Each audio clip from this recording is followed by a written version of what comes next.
प्रिया थकी हुई थी तो बिस्तर पर लेटकर आराम करने लगी।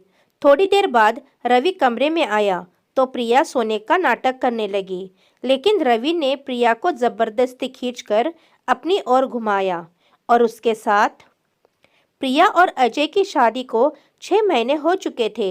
शादी से पहले प्रिया बहुत खुश रहती थी, लेकिन अब धीरे धीरे उसके चेहरे की खुशी कहीं गायब सी हो गई थी। बाकी घर वालों के सामने तो वो अपने चेहरे पर एक नकली मुस्कान सजाकर दिन भर घर में घूमती रहती थी, लेकिन उसका अंतर्मन इतना घायल हो चुका था कि अब वो भीतर से कोई खुशी महसूस नहीं कर पाती थी। उसे ऐसा लगता था जैसे शादी करके उसने अपनी जिंदगी की सबसे बड़ी भूल कर दी हो और उसकी जिंदगी इस विवाह के चक्कर में बर्बाद हो गई हो। अजय ने इतने दिनों में ना तो कभी अपनी पत्नी को जानने समझने की कोशिश की थी और ना ही वो पत्नी से ज़्यादा बातचीत करता था। रात को एकांत मिलने पर भी वो बस अपनी ज़रूरत पूरी करने के चक्कर में ही लगा रहता था और सुबह होते ही मानो पत्नी से कोई मतलब ही नहीं था। प्रिया अपने पति के इस अजीब से व्यवहार से बहुत दुखी थी, क्योंकि उसके अनुसार पति पत्नी सुख दुख के साथी होने चाहिए, लेकिन यहाँ पर तो उसका पति केवल उसे दुख ही दुख देता था और वो उसके दुख से कोई मतलब ही नहीं रखता था। आज भी प्रिया घर का सारा काम निपटा चुकी थी, लेकिन रात को उसे अपने कमरे में जाते हुए बहुत डर का अनुभव हो रहा था। प्रिया के ससुराल में उसके सास ससुर और जेठ जेठानी थे। घर में सभी का व्यवहार उसके साथ बहुत अच्छा था। सभी लोग एक साथ मिलजुल कर हंसी खुशी रहते थे। बस प्रिया को अपने पति अजय से ही बहुत डर लगता था। जब वो कमरे में पहुंची तो उसका पति अभी कमरे में नहीं आया था। वो छत पर अपने किसी दोस्त से फोन पर बातें करने के लिए चला गया था। प्रिया थकी हुई थी तो बिस्तर पर लेटकर आराम करने लगी। थोड़ी देर के बाद रवि कमरे में आया तो प्रिया चुपचाप करवट लेकर सोने का नाटक करने लगी, लेकिन रवि को उसके सोने से क्या फर्क पड़ता था। उसे तो बस अपनी मनमर्जी करनी थी। उसने प्रिया को जबरदस्ती खींचकर अपनी ओर घुमाया तो पिछली रात को उसे जो चोट लगी थी वो दर्द फिर से उसे पीड़ा पहुंचाने लगा। वो चिल्ला उठी, लेकिन अजय ने इस बात पर ध्यान ही नहीं दिया। तब उसने कहा, सुनिए ना, आज मेरी तबीयत कुछ ठीक नहीं लग रही है। अजय ने उसकी बात को नज़रअंदाज करते हुए कहा, तुम्हारा तो रोज का कुछ ना कुछ लगा रहता है, मेरा मूड खराब मत करो। फिर वो अपनी मनमानी करता चला गया और वो एक बार फिर से दर्द के सागर में जूझती चली गई। देर रात तक रोते रोते वो कब सो गई उसे कुछ पता ही नहीं चला। अगली सुबह उसकी नींद टूटी तो वो आईने के सामने जाकर खड़ी हुई। दर्द से तड़पती आईने में अपनी गर्दन और चेहरे पर दांतों के निशान देखकर रो पड़ी तो पति चिल्लाने लगा, अब सुबह सुबह रोने धोने का नाटक लेकर क्या बैठ गई हो? तुम औरत हो तो इतना दर्द तो झेलना ही पड़ेगा। अब मैं अपनी पत्नी पर भी हक नहीं जता सकता क्या? प्रिया की आंखों से आंसू बहने लगे और अजय कमरे से बाहर निकल गया। हर रात की यही कहानी थी और अगली रात भी उसके दर्द को नज़रअंदाज करके उसके पति ने फिर उसके साथ हिंसक व्यवहार किया। वो समझ नहीं रही थी कि क्या शादी होने का मतलब केवल ये है। उसने तो बहुत सारे सपने सजाए थे कि उसका पति उसे खूब प्यार दुलार देगा, उसे अपनी पलकों पर बिठा कर रखेगा, उसकी माँ को समझने की कोशिश करेगा, हर सुख दुख में उसका साथ देगा, वो अपने पिया के दिल की रानी बनकर रहेगी। लेकिन यहाँ तो उसके पति को केवल उसके तन से ही मतलब था। उसकी शादी को 6 महीने हो चुके थे। हर रात उसके साथ यही कहानी दोहराई जाती थी। सुबह उठकर वो मेकअप से अपने जख्म छुपाने की कोशिश करती थी। घर में सबको लगता था कि अभी वो नई नवेली दुल्हन है, इसलिए वो इतना सारा मेकअप लगाती है। उसकी जेठानी भी उसे चिढ़ाती रहती थी। सभी मुंह दबाकर हंस पड़ते थे, लेकिन किसी को नहीं पता था कि बंद कमरे में उसके साथ क्या होता है। उस समय वो भी झूठी मुस्कान के साथ शर्मा कर रह जाती, लेकिन भीतर ही भीतर दर्द के मारे उसका दिल फटने लगता था। शर्म के मारे वो अपनी तकलीफ किसी को बता भी नहीं पाती थी। एक जख्म भरता नहीं था, दूसरा जख्म उसे मिल जाता था।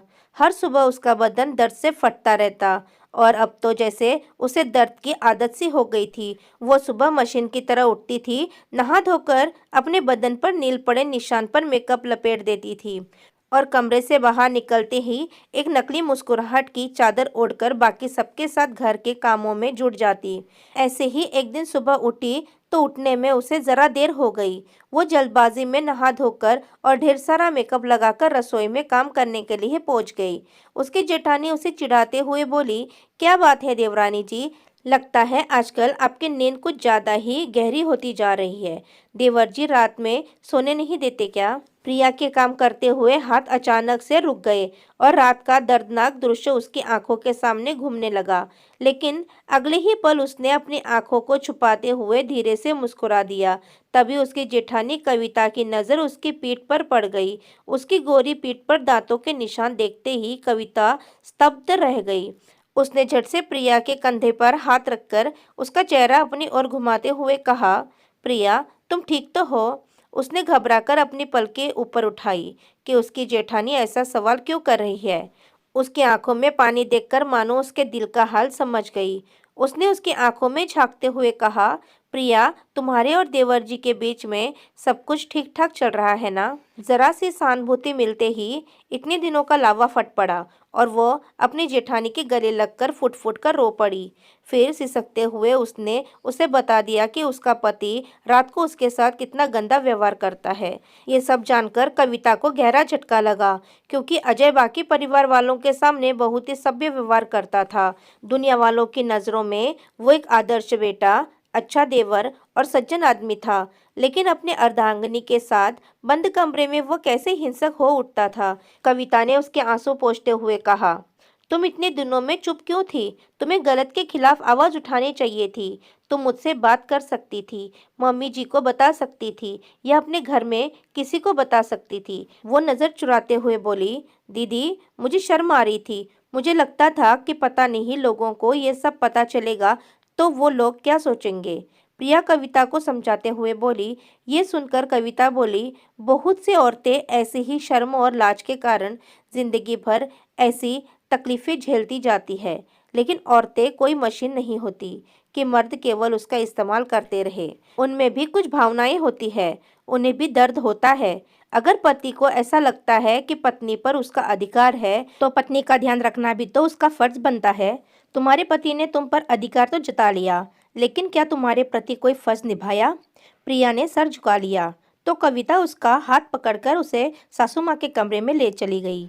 सासू माँ उस समय अखबार पढ़ रही थी। कविता ने उसके हाथों से अखबार लेकर टेबल पर रख दिया तो माँ जी बोल पड़ी, अरे बहू अखबार क्यों छीन लिया तूने? देश दुनिया की खबर भी नहीं पढ़ने दोगी क्या? कविता उसके पास बैठते हुए बोली, मम्मी जी देश दुनिया की खबर बाद में पढ़ लीजिएगा, पहले देखिए कि आपके घर में क्या हो रहा है। इतना कहकर उसने प्रिया की पीठ का निशान उन्हें दिखा दिया और सारी बातें भी बता दी। माँ जी अपना सर पकड़कर बैठ गई और कहने लगी, मुझे नहीं पता था कि मेरा बेटा ऐसा है। वो जो भी कर रहा है बहुत गलत कर रहा है। आने दो तुम्हारे पापा जी को, मैं उन्हें सब बताती हूँ, फिर हम सब मिलकर उसे समझाएंगे। आज प्रिया को तसल्ली मिल गई कि उसका पूरा परिवार उसके साथ है। शाम को जब अजय ऑफिस से घर आया तो उसके पिताजी ने उसे आवाज़ देकर अपने कमरे में बुलाया। अजय पिता के कमरे में पहुंचा तो पिताजी ने उसे समझाते हुए कहा, बेटा देखो, पति पत्नी का रिश्ता बहुत ही खूबसूरत होता है, लेकिन जो पति अपनी पत्नी को अपनी ज़रूरत पूरी करने का जरिया समझते हैं वो अपने जीवन संगनी के साथ बड़ा गलत करते हैं। पिता की बात सुनकर उसके चेहरे का रंग उड़ने लगा, मानो उसकी कोई चोरी पकड़ी गई हो। उसने घबराते हुए कहा, हाँ पापा मैं ये बात अच्छे से जानता हूँ, लेकिन आप ये सब कुछ मुझे क्यों बता रहे हैं? पिताजी गंभीर आवाज़ में बोले, देखो बेटा, बहू ने हमें सब कुछ बता दिया है कि तुम बहू के साथ कितने गंदे तरीके से पेश आते हो। वो भी जीती जागती इंसान है, वो कोई मशीन नहीं है, उसमें भी भावनाएं हैं। तुम्हें अपनी पत्नी का ध्यान रखना चाहिए, ना कि उसे दर्द देना चाहिए। क्या पत्नी को पीड़ा पहुंचाकर ही तुम्हें शादीशुदा जीवन का सुख लेना है? पिता की बात सुनकर अजय ने सर झुका लिया। उसे अजीब सी बेचैनी सी होने लगी। वो कांपते स्वर में बोला, पापा पता नहीं मुझे उस वक्त क्या हो जाता है। मैं भी उसे तकलीफ देना नहीं चाहता, लेकिन जब वो सुबह उठकर रोती है तो मुझे खुद पर भी गुस्सा आता है। मैं ये रोज़ निश्चय करता हूँ कि आज से उसे दर्द नहीं पहुँचाऊँगा, लेकिन पता नहीं ऐसा क्यों हो रहा है। कहते हुए रोने लगा तो पिताजी समझ गए कि उसके बेटे को मदद की ज़रूरत है। उन्होंने कहा, बेटा तुम चिंता मत करो, मैं तुम्हें डॉक्टर के पास लेकर जाऊंगा और सब कुछ ठीक हो जाएगा। अगर तुम्हें अपनी गलती का एहसास है तो तुम उसे ज़रूर सुधार सकते हो, बस तुम्हें थोड़ी मदद की ज़रूरत है।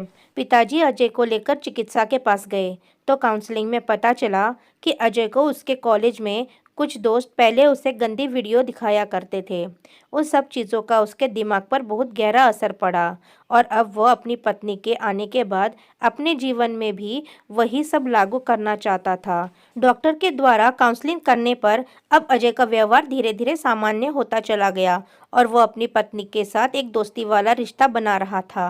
अब वह अपनी पत्नी का ध्यान रखने की कोशिश करता था, हर सुख दुख में उसका साथ देता था, उसके भावनाओं को समझता था और जब वह प्यार से उसके करीब आता तो दोनों के रिश्ते में प्रेम भावना बहने लगती थी, क्योंकि अब उसका पति उसे सच्चे दिल से जो प्रेम करता था, उसके सुख दुख की बातें भी सुनता था। सही मायने में अब वह अपने पति की अर्धांगिनी बन चुकी थी।